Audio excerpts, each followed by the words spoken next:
आबादकार दोस्तों, उम्मीद आहे तव्हां सभु ख़ैरियत सां हूंदो। काफ़ी ॾींहंनि खां पोइ अॼु मां डिपार्टमेंट में हुयुसि, पोइ सेंट्रल लाइब्रेरी आयुसि। काविश इक़बाल ऐं डान इक़बाल जो मुतालो कयोसीं ऐं हिकिड़ी पोस्ट बि लॻाईसीं त माना पाकिस्तान में अलहमदिल्ला ज़रा सां के बि मसाइल न आहिनि जो इन्हनि वॾियूं इख़बारूं आहिनि, इन्हनि में का न्यूज़ न आहे लॻल। मुख़्तसिर ॻाल्हाईंदासीं वणनि जे फ़सुल जे बारे में। 7-8 आबादगारनि राब्तो कयो त तव्हां ॿुधायो त ज़मीन जी चूंड ऐं ज़मीन असांखे कीअं ठाहिजे, इन जे बारे में ॿुधाईंदासीं। पर उन खां पहिरियां तव्हांखे हिकिड़ी गुज़ारिश कंदासीं, जेको बि तव्हां फ़सुलु लॻायो था उन फ़सुल जे लाइ असांजे लाइ ज़रूरी आहे त क्वालिटी सीड, मयारी ॿिज, उन जो 50% हूंदो आहे तव्हांजी टोटल पैदावार ते। जेकॾहिं असां वटि पैदावार असां जेकॾहिं चाहियूं था त सुठी खणूं त उन जे लाइ असां वटि तमामु ज़रूरी आहे असां मयारी ॿिज इस्तेमालु कयूं।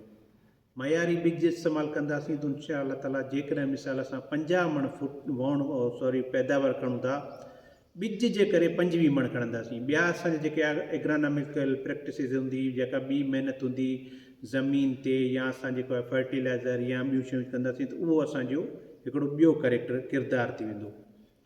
सो इन्हनि ॻाल्हियुनि जो जेको आहे वधि में वधि ख़्यालु कंदासीं। ज़मीन अहिड़ी हुजे जेका नरम हुजे, लटियासी हुजे, जेका चीकी लटियासी हुजे। उन्हनि में कहिड़ी ख़ासियत हूंदी आहे त उहो पाणी त जल्दी खणी वेंदियूं आहिनि, पर उन्हनि में मॉइस्चर जेको आहे, उन्हनि में नमी जेका आहे, उन्हनि में रेज जेको आहे उहो मुसलसल रहंदो आहे या देरि रहंदो आहे। मिसाल ईअं खणूं चयूं त जेकॾहिं मिसाल के ज़मीनियूं अहिड़ियूं आहिनि जल्दी उन्हनि में मॉइस्चर ख़तमु थी वेंदो आहे, 3 ॾींहंनि जे अंदरि अंदरि या 5 ॾींहंनि जे अंदरि अंदरि, त नरम लटियासी या चीकी लटियासी जेके आहिनि, थी सघे मां इहे लफ़्ज़ मूंखे सिंधी वारा जेके माना नथा अचनि, पर इहे मां किथे पढ़िया आहिनि, त उहा बनी हुजे जेका असांजी पाणी जल्दी खणी वञे ऐं असांखे माना उन में मॉइस्चर रहिजी वञे। तव्हांखे कल्ह मां हिकिड़ी वीडियो ठाही हुई, तव्हां हाणे ॿुधी हले न ॿुधी, उन में मां ॿुधायो त असांजे वणनि जे फ़सुल में टैप रूट सिस्टम हूंदो आहे। ठीकु आहे, टैप रूट सिस्टम जो आहे मतिलबु असांजी जेका हीअ पाड़ आहे, मेन पाड़, उन मां ब्रांचिस निकिरंदियूं आहिनि। ठीकु आहे न, उन्हनि शयुनि खे तव्हां ॾिसो त माना एतिरी असांजी बनी नरम हुजे जो उनखे माना पाड़ जेको आहे, पहिरियां पाड़ असांजी पाणियाठ हूंदी आहे न, माना बिल्कुलु नरम हूंदी आहे। जेकॾहिं बनी नरम हूंदी त उहा पाड़ उन में अंदरि वेंदी। पहिरीं ॻाल्हि इहा थी। ॿी ॻाल्हि इहा आहे त बनी खे माना सुठा सुकी वारा हर ॾिजनि। इन में छा थींदो त असांजी बनी खे सिजु लॻंदो, असांजी बनी मां जेके गंदगा आहिनि उन्हनि खे मतिलबु असांजो हर जेके सुठा गहरा हर उहे निकिरंदा, बनी में गैसिस जी एक्सचेंज थींदी, उस लॻंदी, हवा लॻंदी, बनी असांजी ज़रख़ेज़ी वधंदी। हमेशह जॾहिं तव्हां फ़सुल जे ॿिज ते ख़र्चु कंदा आहियो त बनी बि ओड़ी क्वालिटी बनी तव्हांखे हुअणु घुरिजे। जेकॾहिं तव्हां ॿिज महांगो वरितो आहे ऐं तव्हां बनी माना हल्की था वठो त उहो तव्हांजे लाइ नुक़सानु करे। आबादकार दोस्तो, राति खां ॿिनि आबादकारनि सुवालु कयो, साईं असांखे अहिड़ी जिन्स ॾियो जेका घटि पाणी ते ऐं हाई टेम्परेचर ते थिए। सो उनजे लाइ तव्हांखे माज़रत कंदुसि, असां वटि अहिड़ी का बि जिन्स कोन्हे का जेका घटि पाणी ते थिए। वणनि जो मतिलबु इहो आहे त उनखे टाइमली पाणी ऐं प्रॉपर पाणी असां ॾींदासीं। ठीकु आहे।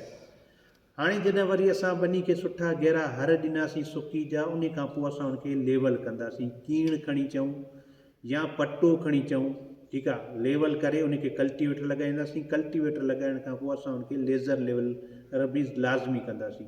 ठीकु आहे। लेज़र लेवलर जो मतिलबु इहो आहे त असांजी बनी खे पाणी ऐं जेके फर्टिलाइज़र उहे प्रॉपर तरीक़े सां हिकु जहिड़ा ई सां मिलनि।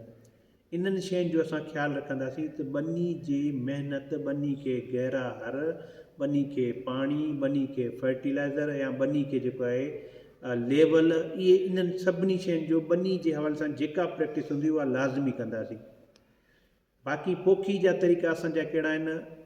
जेकॾहिं असां वटि क्वालिटी ॿिज आहे त उहो असांजो 80% क्वालिटी ॿिज, स्टैंडर्ड ॿिज असां इहो चवंदा आहियूं जंहिंजी जर्मिनेशन 75% खां मथे हुजे। तव्हां वटि जेकॾहिं अहिड़ो ॿिज आहे जंहिंजी जर्मिनेशन 75% खां मथे आहे त तव्हां उहो 5 किलो तव्हांजो काफ़ी आहे।